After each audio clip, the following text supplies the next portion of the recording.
viens tout à l'heure de vous montrer comment déclarer une variable et comment déclarer une constante. Maintenant, on va afficher une constante et une variable. Voilà. Donc, pour afficher, on a dit tout à l'heure, pour afficher quelque chose à l'écran, il faut passer par echo. Voilà, donc echo, par exemple, quand je dis echo $, non, var, point virgule, ça va m'afficher la variable, le contenu de la variable non avec v majuscule, non var. Quand je dis par exemple, voilà, donc on va tester ce qui est là, on va voir. Ok, on me dit quoi à l'écran? 2. Pourquoi? Parce que non var avec v majuscule vaut 2. Bien. Donc je vais changer le nom de la variable à cette position, je vais appeler chaîne. Donc je vais afficher aussi chaîne, ok, ma variable que j'ai appelée chaîne. Donc à l'écran aussi, voilà, donc c'est mon nom. Bien. Donc vous pouvez l'afficher comme ça, ou bien vous pouvez le mettre dans les simples quotes. Ok. Quand vous le mettez, la différence aussi, avec echo, vous pouvez utiliser les simples quotes et les doubles quotes. Maintenant, prenons notre cas, notre variable tout à l'heure. Tout à l'heure, avant de mettre d'abord les quotes, CTRL S. Quand on a affiché, ça nous a donné quoi? Mon nom. Maintenant, on va mettre les quotes, on va voir. Donc, je mets les simples quotes. CTRL S. Donc là, quand je rafraîchis, au lieu de mon nom, il m'affiche le nom de la variable qui suivi aussi du $. Voilà. Donc, la différence, il y a une différence entre les simples quotes et les doubles quotes au niveau de echo. Donc, quand je mets les doubles quotes cette fois-ci, au lieu de m'afficher le nom de la variable, plutôt il va m'afficher le contenu de la variable. Donc le contenu de la variable chaîne, c'est mon nom. Du coup, il affiche le nom de la variable au lieu le contenu de la variable au lieu du nom de la variable. Bien. Maintenant, voici comment afficher une variable. Donc de la même façon, si on va afficher une constante, il y a d'autres aussi qui vont dire peut-être qu'il faut commencer par $ pour afficher le contenu de la constante.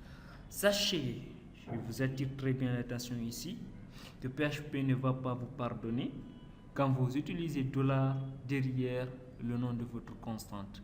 Si vous voulez savoir comment PHP il affiche une erreur à l'écran, donc voilà, c'est le moment. Voici comment il affiche une erreur à l'écran. On vous dit quoi? On définit une variable $max. C'est-à-dire qu'il vous dit quoi? Que $max n'existe pas. Donc ce qui veut dire quoi? Si je veux afficher une constante déjà créée au navigateur, je dois utiliser la constante seulement, sans lui faire précéder par le signe par le symbole $. Donc comme ça, quand je rafraîchis ma page, il m'affiche bel et bien le contenu de la constante. Maintenant, je peux associer des variables, des messages en affichant comment dirais-je, une constante ou une variable. Par exemple, je vais dire ici, par exemple, la valeur, si je veux par exemple afficher avec un joli message, je peux dire par exemple comme ça, la valeur de comment dirais-je,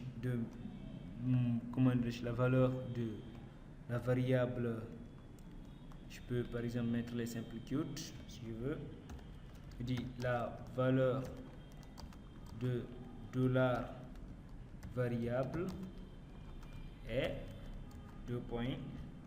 Je concatène. Donc là, si vous voulez concaténer un message à un autre message ou à une autre variable, vous utilisez le signe point. Donc je concatène à ma variable et non var. Autant pour moi, $chaîne et non chaîne. Bien plutôt c'est chaîne et $chaîne. Maintenant je vais concaténer. Je dis encore et le contenu de la constante max est, voilà, max comme je vous l'ai dit tout à l'heure, sans lui précéder de $. CTRL S. Donc là, quand je rafraîchis la page, la valeur de chaîne est mon nom et le contenu de la constante est max. Et de la constante max est 100. Voilà. Donc je vous remercie. Voici comment on affiche une variable ou une constante au niveau du navigateur.